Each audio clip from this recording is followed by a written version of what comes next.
Okay, guys, so we're almost done with the stuff for test 4. This is, we finished, our test 3, I'm sorry. We finished chapter 4, and now we're moving on to, we have 2 sections of chapter 8 that we have to look at, and then we'll be all set. So today we're just going to do 8.6. So it's systems of equations. And so just to remember what systems of equations are, this should be reviewed from before, from some class you've been in before this, but just to kind of remember what this is all about. When we have a system of equations, we have 2 equations. Here we've got this one, negative 3x plus y equals negative 2. I made this one up, by the way. And then 5x minus y equals 6. And so what happens is, these 2 equations, we're going to kind of graph them at the same time. And a solution to the system of equations is, well, this is a line, and this is a line. They're both linear functions. The solution would be, well, where do the 2 lines cross? So there should be an xy coordinate, a single point where these 2 cross. Now it doesn't always work out that way. Like there's 3 different ways that they can work out. We can have 2 lines that cross, so we can have like one that goes like this and one that goes like this or something. And then there'll be this point right here. And so whatever the xy of that point is would be a solution to the system. The way it would work is if we could plug in x to here and y to here, and it would work. And then we could plug in the same value for x and y here, and this one would also work. Because this point where they cross, it's like that one point is like on both of the lines. They both share that point. So the x and y should work if we plug in xy here and xy here.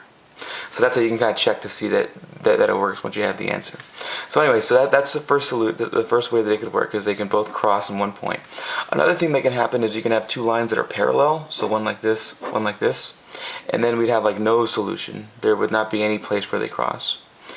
And then the other one is you could have a line like this, and the other line is, look carefully, right here, right on top of it. Okay, 2 lines that are the same line, and so for that one, so for this first one there was one solution. For this one there was no solution. There's no place where they cross. And for this one, every single point on the line is on both lines. So this one there's an infinite amount of solutions, or infinitely many solutions. So those are the three scenarios when you have 2 lines going on. So just to kind of remember how we solve this, we could graph them both and just look at the graph, but a little bit more precise way is actually doing the math. And there's 2 ways to do it. The first way to do it is called substitution. Substitution. And the reason why it's called substitution is because we do this. We take one of these and we solve it like for x or for y. That's the first step. So it looks like this first one, I'm going to write them again here. So we got negative 3x plus y equals negative 2, and 5x minus y equals 6. So it looks like this first one, it's got just plus y right here. So I could very easily solve this for y. And what I could do is I could add 3x to both sides on just this first one, and I could have y equals 3x minus 2. Just added 3x here, added 3x here, it turns into this one. And then so now what I have is I have something for y. I have y equals this. And so what I can do now is I can take this stuff for y and I can plug it in here into the other equation for y. And this is why that kind of is helpful, because now the second equation becomes 5x minus whatever y is, and y is this.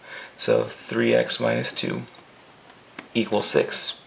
And now the nice thing is I end up with this one equation that has only one variable, x and x. There's 2 of them in here, but I mean I can combine some like terms that I can solve for x now.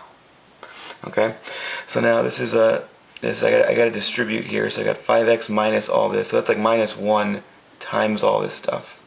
So that's like minus 3x plus 2 equals 6. I can combine these like terms right here. And so I'll get, 2x plus 2 equals 6. And then I get, I can subtract the 2 from both sides. So I get 2x equals 4. Divide by 2, and x is 2. So that's the x value of my solution. So I have a point, my solution is a point, and that's the x value of it. Well, now what do? Well, I can take this x value and I can take this and plug it into one of these. Doesn't matter which one because the point's on both of the lines.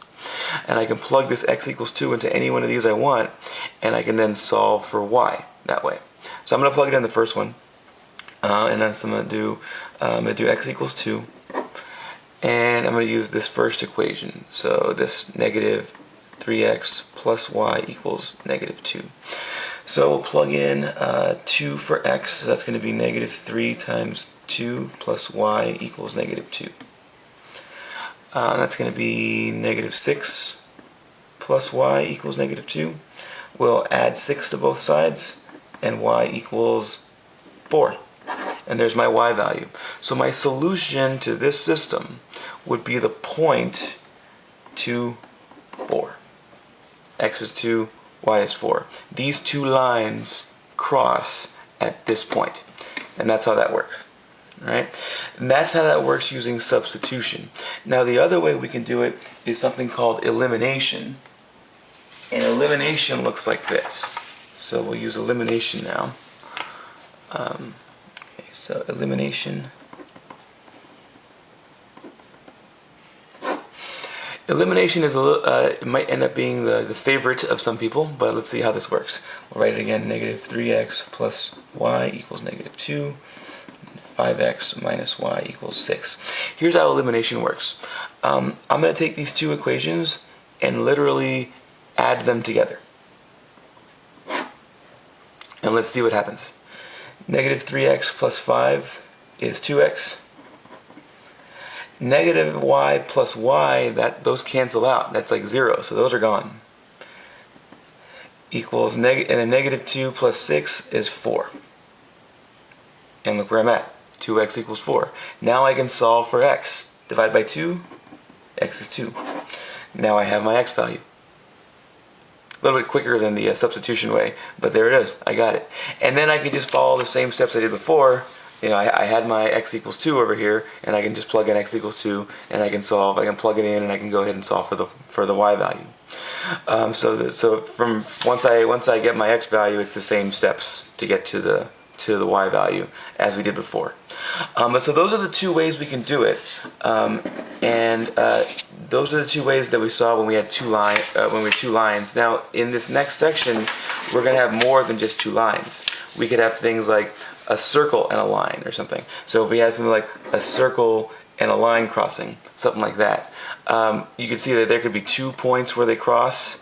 If you lined it up just right, you could have just 1 point where they cross. You know? We also could have things like we're going to have parabolas. We could have a parabola crossing with a circle or something, so something really crazy, something like that. So we might have, 2 places where they cross right here, or we could have 1. We could have 4 places where they cross. Who knows? You could have 2 circles, and things are going to get crazy. All right, but that's the basics of how it works with how to come up with the solution to it. We're either going to have use substitution or elimination, and our solution will be the points, the x and y's, that are on both of, in this case, both the lines, but on both of whatever things they are. Okay? So use this system for the next problems. Good deal? All right.